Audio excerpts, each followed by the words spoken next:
ചാലക്കുടിയിലെ beauty parlour ഉടമ ഷീല സണ്ണിയെ വ്യാജ ലഹരി കേസിൽ കുടുക്കിയ സംഭവത്തിൽ പ്രതി നാരായണദാസ് പിടിയിൽ. ബാംഗ്ലൂരു അക്രമവള്ളിയിലെ ഫ്ളാറ്റിൽ നിന്നുമാണ് ഇയാൾ പോലീസിന്റെ പിടിയിലായത്. നാരായണദാസിനെ നാളെ ചാലക്കുടിയിൽ എത്തിക്കും. ഷീല സണ്ണിയെ മയക്കുമരുന്ന് കേസിൽ കുടുക്കാൻ എക്സൈസ് ഉദ്യോഗസ്ഥർക്ക് വിവരം നൽകിയത് നാരായണദാസ് ആയിരുന്നു. 2023 ഫെബ്രുവരി 27-നാണ് ഷീല സണ്ണിയുടെ സ്കൂട്ടറിലെ ബാഗിൽ സൂക്ഷിച്ച നിലയിൽ എക്സൈസ് സംഘം LSP സ്റ്റാമ്പുകൾ കണ്ടെത്തിയത്. അറസ്റ്റിലായ ഷീലയ്ക്ക് 72 ദിവസത്തെ ജയിൽവാസത്തിനു ശേഷം മെയ് 10-നാണ് ജാമ്യം ലഭിച്ചത്. രാസപരിശോധനാ ഫലത്തിൽ പിടികൂടിയ വസ്തു വ്യാജമാണെന്ന് കണ്ടെത്തിയതോടെ ഹൈക്കോടതി ഷീലയെ കുറ്റവിമുക്തയാക്കുകയായിരുന്നു. നാരായണദാസിന്റെ അറസ്റ്റിൽ സന്തോഷമുണ്ടെന്ന് ഷീല സണ്ണി പറഞ്ഞു.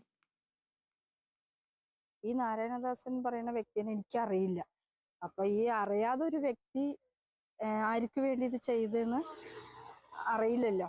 ആദ്യം തുടങ്ങി ഞങ്ങൾ മരുമോൾ അവരെയാണല്ലോ ഞങ്ങൾ സംശയിച്ചത്. അവരാണ് തലേ ദിവസം വീട്ടിലുണ്ടായത്. മരുമോളും അനിയത്തിയുമാണ് വീട്ടിലുണ്ടായത്. അപ്പൊ നമുക്ക് സംശയം അവരുടെ മേലെ തന്നെയായിരുന്നു. പിന്നെ അന്വേഷണ സംഘമാണ് കണ്ടുപിടിച്ചത് ഈ നാരായണദാസ് പറയുന്ന ആള് മരുമോളുടെ അനിയത്തിയുടെ കൂടെ ബാംഗ്ലൂരിൽ ഒരുമിച്ച് താമസിക്കുന്ന ആളാണെന്ന്. അപ്പൊ ഈ ചെറിയ കാലഘട്ട അളവില് അവർക്ക് എന്നോട് എന്ത് വെറുപ്പ് തോന്നിയെന്ന് എനിക്കറിയില്ല. ഈ മരുമോള് കല്യാണം കഴിഞ്ഞ് ഞാൻ പറഞ്ഞത് ഈ സംഭവം നടക്കുമ്പോൾ 1 വർഷം 3 മാസം ആവണുള്ളൂ മോന്റെ കല്യാണം കഴിഞ്ഞിട്ട്.